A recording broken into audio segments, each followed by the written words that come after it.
जय शङ्कर पार्वतीपते मृडशम्भो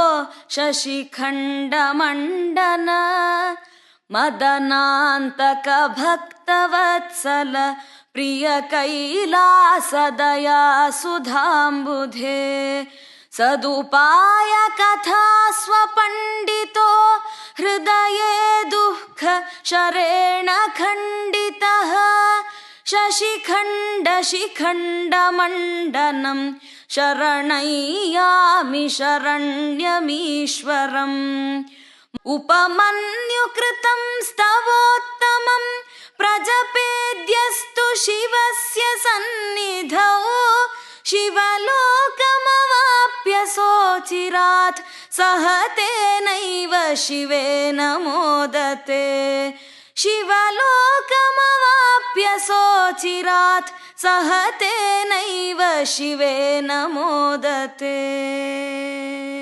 यो वेदादौ स्वरं प्रोक्तो वेदान्ते च प्रतिष्ठितः